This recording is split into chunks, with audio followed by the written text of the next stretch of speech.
The Boss in the Sauce Show. Boss in the Sauce Show. Boss in the Sauce Show.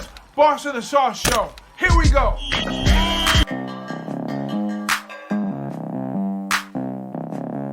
For last, this was a little lackluster, and I couldn't really find a spot on this one.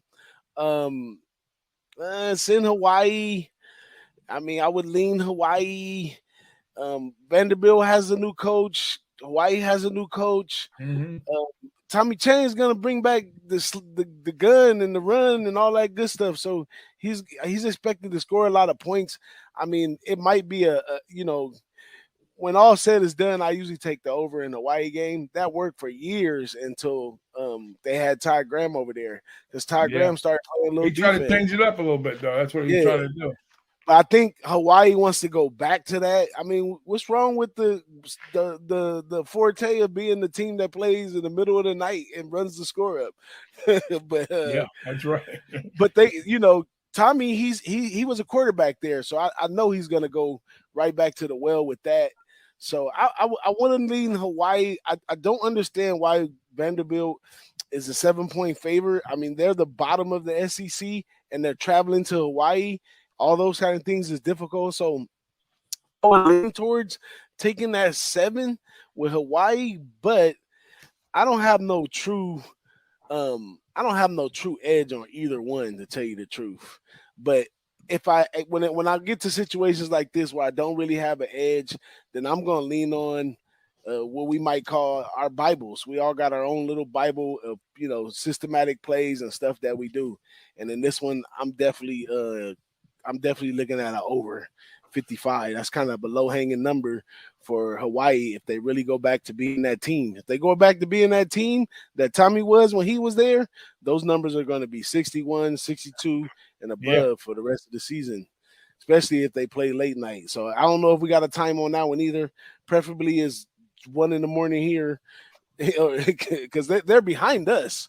So they way back there. So it'll be at 10:30. Our time, so it'd be 8:30. It'd be 7:30 your time, actually. So which is actually an evening game for them. I think they're like 6 hours behind us or something. Yeah. But usually that's a midnight game. 11 o'clock, midnight. That's pretty close though for first out of the gate type of game. Early on in the season. But yeah, we previewed both of these teams. We didn't touch the SEC. We talked about the Mountain West and. We talked about Chang, being the new coach coming in there and him incorporating, the Wazoo coach, coming in to run the offense for them.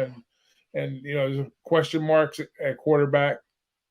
I think Vanderbilt's deal is a little bit different.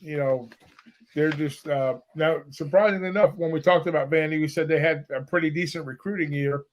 So I guess this guy, the new coach is a pretty decent recruiter. What he has to work with, and like you said, a bottom tier SEC team. Does that mean that an SEC team just going to walk in Hawaii and beat up on Hawaii? I don't think so. Right off the get. Even though they're going to try to go in there and handle business. I think they opened up against East Tennessee last year, East Tennessee State or whatever the team was, and they got beat pretty handily. Yeah, East Tennessee State. That's what it was. They got beat by East Tennessee State last year. So, here we are again, but they're playing FBS in Hawaii. But they are going to be disciplined. They're just, this is a team that they can barely score 17 points a game. They're like very, very bottom tier type team. Right. And I don't know if we're going to see an over right away, because I think what they're going to try to do is just go in there and just run a very vanilla offense, just to kind of start out. I mean, they have decent running backs. They always had pretty good backs. Quarterback play could be suspect, but and defensively, that's where they usually pretty. If they have a shining moment, it's usually on defense, but not the past couple of years for Vandy. They've been towards the bottom of the barrel. Not in conference for sure, but they've probably been like bottom third overall. So they're just gonna have to get a lot of consistency. They ran the ball for over 200 yards 3 times last year, and that pretty much tells you tells the story for them. They do get around 3.5, a little better than 3.5 yards per carry, which isn't going to cut it. But I think against Hawaii, a new Hawaii, setup, that they're going to focus on the run there. So if anything, I would probably lean towards an under in this spot. I think they got the number. It opened up at 55 and 6.5, which is still sitting at 6.5, and the numbers tick down a little bit to 54.5. So I guess some of the guys are thinking the way I'm thinking on the total as far as that goes. But like I say, I see two contradicting offenses here to start off. I think we're going to see a lot of fun and gun, like you said, with Hawaii to kind of experiment with this defense coming in, and you're going to see more of a ground and pound type of game out of Vanderbilt to try to kind of wear Hawaii down early. Not early, but late. We'll see who stays up and drinks the Mai Tais after the game. Yeah, we got some great comments in the chat too. Our guy Big Truck 211 says Hawaii QB has no start. Yeah, he's a transfer, but he was a transfer from being a backup. So I don't know exactly how that's gonna work, but it's college is a different sport than NFL. You can't just count kids out. Every star came from under some rock, so you never know how that's gonna evolve. Having nothing to go by may be better than having something to go by, because when you have something to go by, it's more predictable. But having nothing to go by is hard to predict.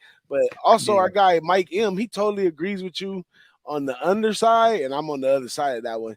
He says maybe first half under both sides, and he also says that he said I was thinking that the Vandy's coach, with Vandy's new coach, this is a good Vandy first half under. Hawaii trip for those kids seems like a good spot. So, yeah, those smart kids, they're going to be out there with their cameras, looky-looing and all that stuff. So, I don't know. I'm going to be a little contrarian. This one, that's just what I do. Keep following our shows. You'll figure it out. But I think I have a slight chance in there too. But it's like you say, it's week 0. We'll see. I mean, we thinking physicality-wise, because they're from the SEC. But like I say, East Tennessee last year, so it's a different ball. It's a different scenario this year. Every year is different, but some things history seems to repeat itself unless you do things differently. And we have both teams are going to be doing something different this year, so it'll be interesting to see what happens. There you go. So put us down on both sides of the total, and don't put me down on the side because I don't even want to play with Hawaii right there. So keep us off the sides.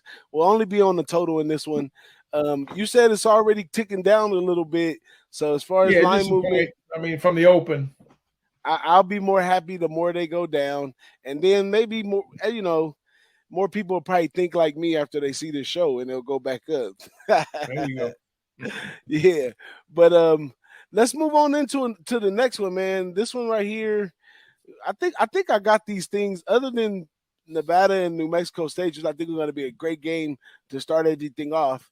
If I had to rank the rest of the games, I think we're in a good order because I would definitely go to the North Texas UTEP Hawaii.